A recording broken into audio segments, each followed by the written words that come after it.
प्रदेश राज्य महिला आयोग की अध्यक्ष बबीता चौहान ने आगरा दौरे के दौरान अहमदपुर सामुदायिक स्वास्थ्य केंद्र और कालिंदी विहार स्थित नारी निकेतन का निरीक्षण किया। इस दौरान जहां सीएचसी में कई खामियों पर उन्होंने अधिकारियों को जमकर फटकार लगाई, वहीं नारी निकेतन की व्यवस्थाओं पर संतोष भी जताया। देखिए रिपोर्ट। आगरा दौरे पर पहुंचे उत्तर प्रदेश राज्य महिला आयोग की अध्यक्ष बबीता चौहान ने सबसे पहले अहमदपुर सामुदायिक स्वास्थ्य केंद्र का निरीक्षण किया। निरीक्षण के दौरान अस्पताल परिसर में फैली गंदगी और कई जरूरी व्यवस्थाओं की कमी देखकर उन्होंने नाराजगी जाहिर की। निरीक्षण के दौरान अस्पताल में सैनिटरी वेंडिंग मशीन नहीं मिली, जिस पर उन्होंने संबंधित अधिकारियों से जवाब तलब किया। इसके अलावा अस्पताल में आग जैसी आपात स्थिति से निपटने के पर्याप्त इंतजाम नहीं पाए गए। इस पर महिला आयोग अध्यक्ष ने अधिकारियों को फटकार लगाते हुए सभी कमियों को जल्द से जल्द दूर करने के निर्देश दिए। उन्होंने कहा कि सरकारी अस्पतालों में मरीजों को बेहतर सुविधाएं मिलना सरकार की प्राथमिकता है और किसी भी प्रकार की लापरवाही बर्दाश्त नहीं की जाएगी। उन्होंने साफ सफाई, सुरक्षा और मूलभूत सुविधाओं को प्राथमिकता के आधार पर दुरुस्त करने के निर्देश दिए। इसके बाद महिला आयोग अध्यक्ष कालिंदी विहार स्थित नारी निकेतन पहुंची, जहां उन्होंने महिलाओं के रहने, भोजन, सुरक्षा और स्वास्थ्य संबंधी व्यवस्थाओं का जायजा लिया। निरीक्षण के दौरान नारी निकेतन की व्यवस्था संतोषजनक मिली। आयोग अध्यक्ष ने साफ सफाई, नियमित मेडिकल चेकअप और महिलाओं की देखभाल की व्यवस्था की सराहना की। वर्तमान में नारी निकेतन में 3 महिलाएं रह रही हैं। इनमें एक पश्चिम बंगाल कानपुर और एक औरैया की रहने वाली महिला शामिल है। अधिकारियों ने बताया कि कानपुर और पश्चिम बंगाल की महिलाओं के परिजन उन्हें अपने साथ रखने के लिए तैयार नहीं है। वहीं औरैया की रहने वाली महिला के परिवार से संपर्क कर उसे वापस परिवार से मिलाने का प्रयास किया जाएगा। महिला आयोग भी इस दिशा में परिवार को समझाने और सहमत करने की कोशिश करेगा। निरीक्षण के अंत में बबीता चौहान ने कहा कि महिलाओं की सुरक्षा, सम्मान और पुनर्वास सरकार की सर्वोच्च प्राथमिकता है। जिन संसाधनों में कमियां मिलेंगी वहीं सुधार सुनिश्चित कराया जाएगा और जहां व्यवस्थाएं बेहतर है उन्हें और मजबूत किया जाएगा।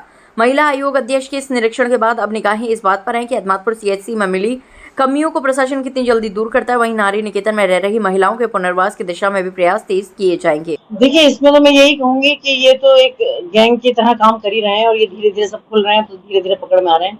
लेकिन मैं आपके माध्यम से इतना जरूर कहूंगी कि महिलाओं ने भी पता नहीं अपनी बुद्धि को कहाँ रख दिया, मुझे समझ में नहीं आता।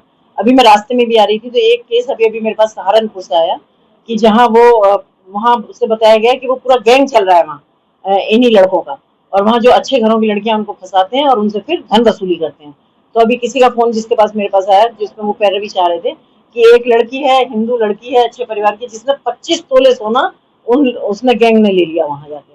तो मैं तो यही कहना चाहूंगी कि मुझे लगता है जब 25 तोले सोना जाता है तो ऐसा नहीं कि घर वालों की नजर नहीं होगी, क्योंकि कोई एक दिन में नहीं देता, 2 दिन में नहीं देता, 4 दिन में, कम 2, 4, 6 महीने पुरानी ये बात हो गई होती है। तो इसमें थोड़ा सा घर वालों को भी जागना चाहिए, उनको भी थोड़ा अवेयर होना चाहिए, लड़कियों को भी ये सोचना चाहिए कि आखिर वो जा कहाँ रही है और उसके रिजल्ट क्या हो रहे हैं।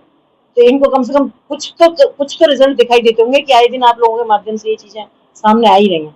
तो मुझे तो मतलब बड़े अफसोस के साथ कहना पड़ रहा है, पर जैसा आपने कानपुर वाला बात बताया, उस लड़के को पुलिस ने गिरफ्तार कर लिया। और पुलिस भी तब पहुंचती है ना जब सारे केस हो जाते हैं, जब सामने वाले को लुट पिट जाती है सारी तरह से, चाहे वो आर्थिक, शारीरिक, मानसिक, सामाजिक, सब तरह से जब शोषण हो गया होता है तब वो पुलिस में चीजें पहुंचती हैं, तो उसके बाद पकड़े जाते हैं। पर मैं ये कहूंगी कि पुलिस बहुत अच्छा प्रयास कर रही है, सरकार बहुत अच्छा प्रयास कर रही है। जहाँ भी है उनका तो हमारे माननीय मुख्यमंत्री जी का तो ये कहना है कि जहाँ भी खुराफाती है उनको जमीन में से खोद के भी निकाल लाएंगे, हम नहीं रोकेंगे। पर मैं फिर भी आपके माध्यम से भी कहना चाहूंगी कि महिलाओं को भी थोड़ा अवेयर होना चाहिए, घर में माओं को भी थोड़ा देखना चाहिए कि बच्चे कहाँ जा रहे हैं, कहाँ नहीं जा रहे। पिताओं को भी थोड़ा देखना चाहिए, अगर बच्चों की रेकी भी करना पड़े तो कर लेनी चाहिए थोड़ी बहुत, क्योंकि ना समझ बच्चे होते हैं, एक उम्र ऐसी होती है कि बच्चों में थोड़ी भटकाव वाली स्थिति ज्यादा होती है।